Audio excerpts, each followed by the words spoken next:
This segment's being sponsored by the Tennessee Wildlife Resources Agency. Join us in preserving and protecting Tennessee's wildlife. All right, welcome back, everybody. We're going to go ahead and open the phone lines for you. Y'all can give us a call here at 615-737-7767 with any questions or comments that you may have. And while we're waiting on that, we're just going to keep doing a little talking here. I do want to mention and say hello tonight to Pastor Tim Buffalo. He had a message ready for us tonight, and once again is having internet issues today and cannot get it to us. So want to say hello to him tonight and be sure we give him a shout out. He has been mighty frustrated with the last few weeks. So got to enjoy one last week. He got one to us, and here we are in the same boat again. But he's got one ready for us, so hopefully this coming week he'll be ready to go, or in 2 weeks. So mention that as well. We're not going to be live next week, so we'll get to pick whatever show we want to put up and haven't decided yet what we're going to do with that. So, Anthony, what have the crappie been doing, buddy? You been crappie fishing? I'm telling you, West Tennessee, Brandon, everything's hot. We, you know, you got the cards from a topwater show at Lake Snagajaw, and then went with Hoot's big cat fisherman, you know, setting line limes, trot lines, and I've turned them on to bank poles this year. And we made a JR sweat film one day, and I went and JR run the boat the next day.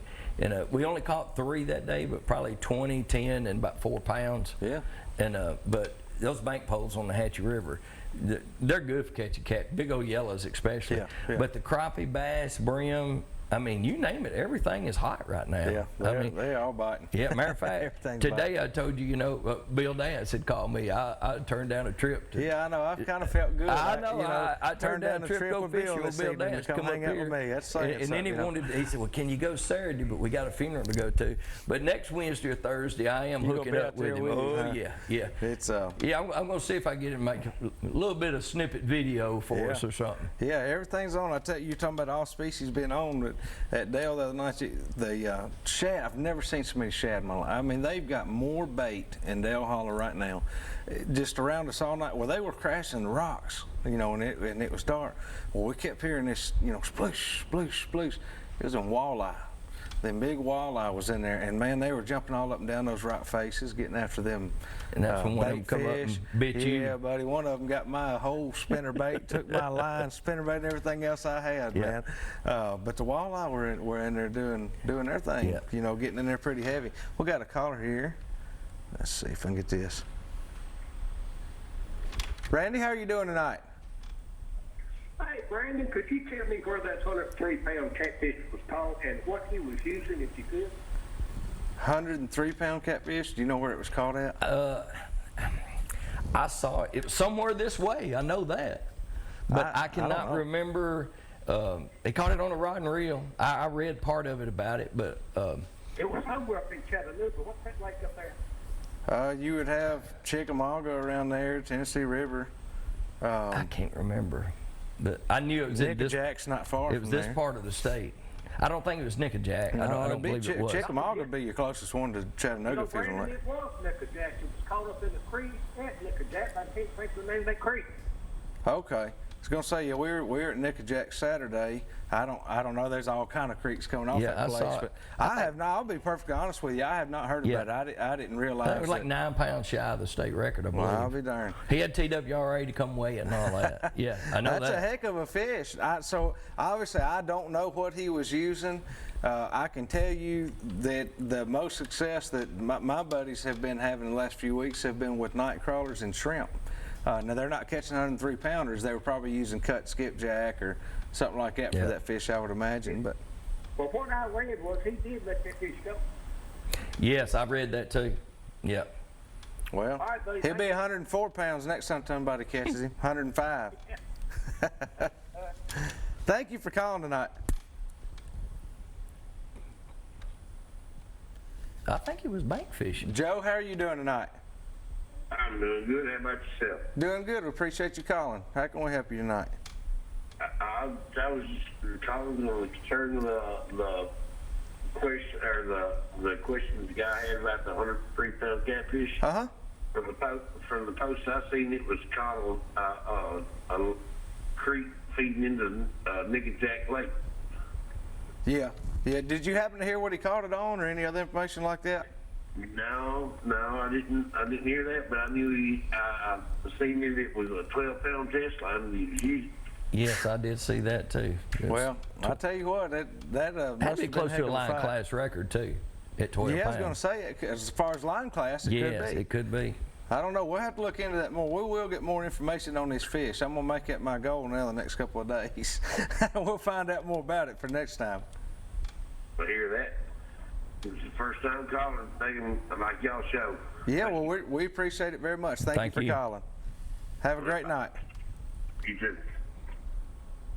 Yeah, I don't know how that one slipped past me. I guess I was too busy on the lake somewhere. Yeah, you was, because when I didn't saw realize it, and if I'm not mistaken, for some reason I'm going to say caught it on the bank, but I may be wrong on that.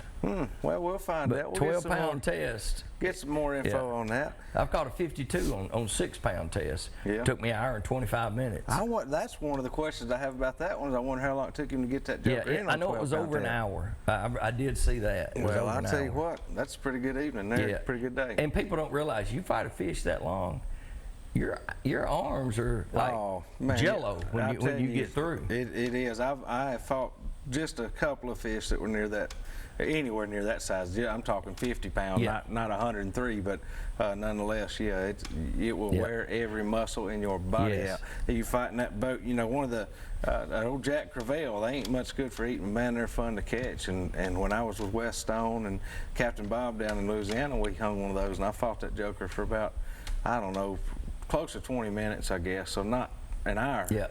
And buddy, at the end of that 20 minutes, we got that fish up there. I held him up for a picture, and he went to the ground. I was done. He went back to the water, and I sat down for about 20 minutes. It'll wear your butt out, but it's worth it. I hooked a yellow cat, fought it for an hour and 40 minutes at Sardis one day. Got it right to the top of the water. We guessed him about 65 pounds. And it's just on a 16th-ounce crappie jig. And when he come to the top, it just come right out. And he just sat right there. And there, I was so tired, I couldn't do nothing anyway. I mean, it was like, holy. And next day, man, your arms are so sore. And I didn't want to hand it to my buddy. Kept saying, here, let me fight him. Well, I said, no, if it's a world record, then I won't have it if I didn't use pole. That's right. So I wouldn't give it to him. Well, tell me this, Anthony. What kind of feedback are you getting with the new 3-bird limit coming up for next turkey season? I'll tell you the truth. I'm probably hearing 40% saying they wish it went to 2. Probably 40% glad it's 3, and 20% mad because it went away from 4. Which that's part of it. Any decision that TWRA commission ever makes, you're not going to make them all happy. Yes. Everybody's not going to be happy. Well, we've heard about the same. Most everybody seems to be fairly happy with the decision that, again, this coming season, everybody, there will be a 3-bird limit in Tennessee for turkeys, and there's also going to be some special provisions up and down the Tennessee River there. Right, well, it's the Mississippi River. That's what I meant. Mississippi River. We had those Tennessee go in our head open earlier. 2 weeks late, and only a 2-bird limit. Birds. And then it's, I think, 4 counties along the Alabama border, I believe. I think they're going to open. I may be wrong. I think it's 2 weeks late. Yeah, also. but their limit is 3. They did not. They're just opening late. Same limit, opening late. And then they took the fall season away from Lincoln County, I believe it is. Yeah. All right. Well, I think it's going to end up being a good thing, but I do people too. just got to be patient, let them keep trying to move in the right direction. I would like to see different regions broken out, myself, as far as turkeys. Like because we know West Tennessee you needs their got the own different region. units with deer, unit L, unit A, unit B, so on and so forth. I would like to see us get a little bit more in that direction, but this is a step in that direction. Yes. For turkeys, and so, TWRA, they're busy, they're out there getting after it, and this is just the first step of it. Yeah, I'd like to say something about anybody that has never gone to a commission season setting meeting, because I was there, Justin Miller and I went. There was probably only 4 other actual hunters there besides us. And but it's, and a lot of people, and I know you've heard them because you and I have talked about it, they say, it's just a rubber stamp, whatever TWRA wants. I'm going to tell you folks, that is the last thing from the truth. We saw one parent got up and talked about that Cheatham Wildlife Management area was his only place to hunt. Well, so after all the quota hunts, they normally close it down. Well, him getting up there speaking, you tell he was passionate about it. They changed that season. They did.